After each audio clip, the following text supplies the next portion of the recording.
dans l'arbitraire qu'il ne pouvait pas priver Ousmane Sonko de ses droits et que le ministère de l'Intérieur n'était pas dans le droit, qu'il était dans l'illégalité. Un acte de courage. Et maintenant, après le nord, c'est au sud, le juge de Ziguinchor.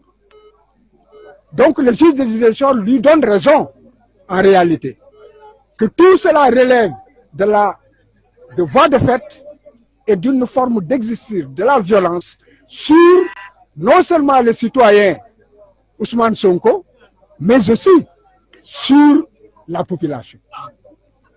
Parce que c'est la somme des citoyens qui fait un peuple.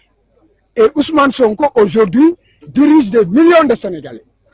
En les réprimant, en lui refusant ses droits, on force le jeu démocratique et déjà, les parrainages ont commencé, la rupture de l'égalité dans la compétition est déjà rompue. Donc, ce vent de liberté inspirera d'autres juges.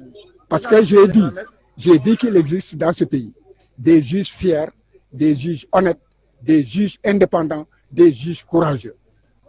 Il n'y a jamais 203. Attendons de voir le troisième. Maître l'agent judiciaire de l'État a, semble-t-il, évoqué des proximités entre le juge et un proche d'Ousmane Sonko. Que répondez-vous à cela? Si la proximité seulement devait jouer, d'abord c'est faux. Parce que Ousmane Sonko ne connaît pas le juge ne le connaît pas.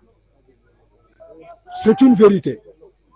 Mais l'État dit que le juge aurait un frère qui serait un collègue de Ousmane Sonko. On n'a jamais parlé, il n'y a pas de lien de subordination. Il n'existe il n'y a pas de lien de parenté. Il n'y a pas de lien d'amitié. Et il n'est pas dit que le juge connaît Ousmane Sonko. Alors, mais c'est quoi la conséquence maintenant? Est-ce que cela veut dire qu'Ousmane Sonko va être candidat?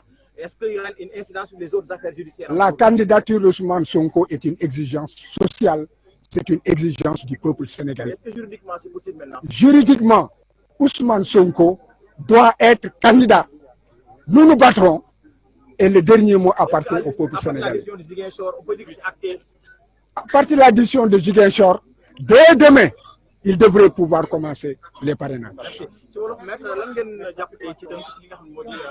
li ñu jàpp moom moo di que juge bi la ndaw si waxoon ci bërëb ba kawe ba cour suprême Marème Diop Gueye dëgg ba mu fa waxoon ne jaay doole la ñu bëgg a teg Ousmane et que li ñuy def yëpp teguñu ko ci yoon que yëfu wayu yi ñuy def dañ ko war a arrêter et que ñu bàyyi Ousmane comme tous les citoyens mu retirer fiche am day nga mën a participer ci parrainage yi loolu la kii firndeel tey mais kii dafa gën a sori dafa nekk lii état bi def wéeru ko fenn tegu ko ci xam-xam tegu ko ci dëgg kon boog nañu dindaat Ousmane niñ ko dindee faase ko nañ ko ci delloowaat ci ni mu gën a gaawee te bu ñu jëlee ci du ñu jël benn mesure boo xam ne mun na tere Ousmane nekk ci liste yi te Ousmane bu nekkee ci liste yi day wane que ne Ousmane day nga candidat la à la candidature. Maître agent judiciaire de l'État nee na Sonko dafa jege mbokku kenn ci juge bi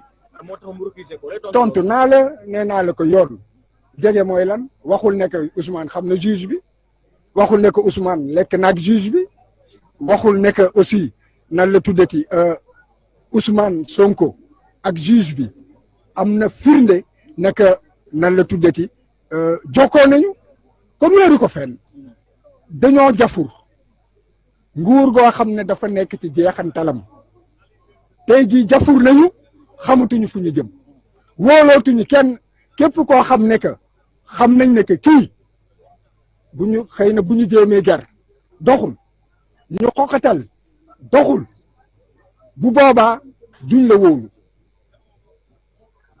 ñàkk loolu moo tax fi mu ne xamatuñu ñoom fu ñuy jublu wante ne ñu xam ne que junni magistrat ngi ci dëkk bi ñoo xam ne am nañu fit bi am nañu sañ-sañ bi am nañu xam-xam bi te bu yàlla dogalee mu dox seen loxo dañu leen di gën a bottiwaat rek ci suuf.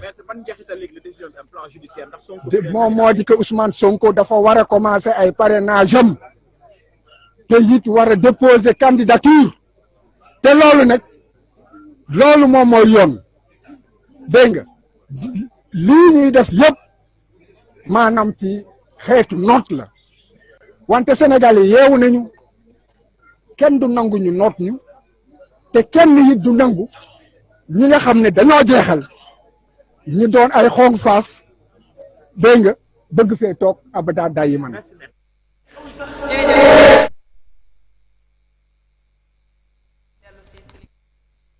mooy décision bi juge bi jël mu soxal li ñu annulé Sonko mi ñu génn woon ci liste électorale. waaw la mu ca xam ne leer na mooy lii procureur général waxoon keroog bi ñu duggee seen recours bi ca kanamu cour suprême ne dëgg ji mu fa jibal dëgg jooju la juge bi ñoo jox leen mooy ni teguñu ko ci dëgg dañ ko jaay doole tey du dara loo xam te war na ko mën a empêcher nañ ko fexe ba delloo ko ci ay sañ-sañam mooy ni mu jot ci ay parrainage am ni ba fii amul dara lu ko tere mu doon candidat ci élection ya ñu jëm du ñàkk maître sa xarit maître Ciré Clédor Ly ci jamono ji kàddu yi la yëkki jëm ci ki nga xam ne mooy client di Ousmane Sonko leer na ne dañ leen jaay doole. waaw loolu ko dara amu ci olof Ndiaye nee na njëkk fekk taxul mu jéggéew ci li waree aussi ni Sénégal am na justice indépendante au moins man tey dama am fierté ci sama justice que juge yi bi ñuy jàng école Macky Sall fayu leen seen cours bi ñuy takk jabar Macky Sall takku leen jabar ba ñu naan Macky Sall moo leen moom te dañoo jàng comme Macky Sall ëpp leen diplôme yàllaa ko def muy président rek waaye moomu leen te xam nañ ko te dañoo waat nañ bàyyi naan bu leen arrangé wu ñu ne Macky Sall la bu leen arrangé ñuy jubilé ko fecc bu leen arrangé ñu ne ndaw sax procureur ba dee woon na lii du yoon te procureur boobu moo dépend directement ci ministre de la justice taxaw weddi liñ teg Sonko te ñu ne justice bi Macky Sall la ko moom kon ñi nga xam ne xanaa war nañu am gàcce. Marème Diop Gueye dafa am personnalité la. ñoo bokk classe. waaw dafa am personnalité caractère kon yaa ma gën a xam. ma ne trait de caractère. non comme yow fulla bi nga am parce que maître yow da nga am fullawu li nga gëm. ñu fekk la si ñu bañ la si fekk te loolu. moo di nit quand on parle des juges jàpp naa ne magistrature ñi ci ëpp ñi ci gën a baax ñoo ëpp mais y a des décisions qui ont été prises de 2012 à maintenant yoo xam ne dafa déshonorer le corps. Assane am na décision yoo xam ni léeg-léeg Pep Guardiola jël ko. oui war ko def na erreur. oui. def classement bi. oui oui. domaine boo dem. bi ko Arsenal di door barki dem. waaw moo tax ma ne domaine boo dem. oui. day am ay erreur ak ay failles. c'est parce que l'œuvre humaine n'est pas parfaite. kon un peu de tolérance vis-à-vis de notre justice. oui. à laquelle j'appartiens. ngir yàlla. moo war a tax ñu bañ a bàyyi wàññi gaaw a tëj. ma ne bàyyi leen di ŋaññi justice. naan justice Macky Sall la. te pourtant ay yoon même ci élection locale yi am nañu rejeté wu ci candidature préfet yi bañ justice établie leen di candidat ngeen. d'accord maître. politiquement xanaa dina neex waa Yewwi de. may ma ñëw. maanaam may ma avant loolu da nga am loo wax léegi. ni comme procureur bi waxoon na loolu dëgg googu moo jolli Ziguinchor. non ku ne ak sa li nga xalaat sa intime conviction. xëy na dajee tey moom xalaatam procureur boobu ak xalaatu juge Ziguinchor bi ñu ànd. mais xalaatu juge suprême yi ñëwoon ni d'accord yow Marème Gueye Diop ñoom nag est-ce que ñoo ngi ànd ak ñële. nangul leen ñoom ñoom ni ku nekk interprété na ni mu foogee noonu moo gën. kon ñoom ñëpp am indépendance. mais ñoom ñaar am na ku ciy wax dëgg. yàlla moo xam dëgg. waaw am na ci kenn kuy wax dëgg. ma ne yàlla. waaw moom dëgg. léegi dina neex Yewwi may ma nouvelle bi dana neex mais yàlla moo Assane. waaw yàlla moo xam dëgg. waaw mais dëgg tamit dañ kaa gis nii. d'accord naa mais par exemple ni ma gisee. waaw mooy juge bi juum na te bu ñu demee ci kaw. fan la juumee. jarul expliquer fii mais juge bi daanu na parce que xam naa ne ko daaneel. te loolu bu ñu demee ci kaw ñëpp bañaloon Ousmane Sonko devant procureur dañ koy bañalaat kon teel a fecc bi jara ko fi ndax ñoom fa ñu téye dëgër na ci ñoom ñoo chef carte woon si question ci moom ñoom lay ñëwaat. Marème Gueye Diop waxaat la xoolal Marème Diop Gueye waxaat la waxoon ñee attewaat nañu attewaatoon mu jeex. yàlla na yàlla àtte dëgg rek comme nee nga yàlla xam. dama ni yàlla àtte dëgg. yàlla mu jarul sa jaana muy àtte dëgg. ne yàlla na juge àtte dëgg yàlla moom dëgg ci la nekk. yàlla àtte dëgg loolu moom c'est ma propre. xool yàlla àtte dëgg bu ko waxati. yàlla na yàlla confirmer dëgg. waaw waaye yàlla moo li mu àtte toujours dëgg la. yàlla kon di ko yàlla bëggul ko ñaanal. yàlla na yàlla roof baax. yàlla may lumière. leeral leen. àtte ba ñu àtte dëgg. ndax atte yàlla ko moom. waaw atte yàlla boo ko moom. atte dafa jafe de.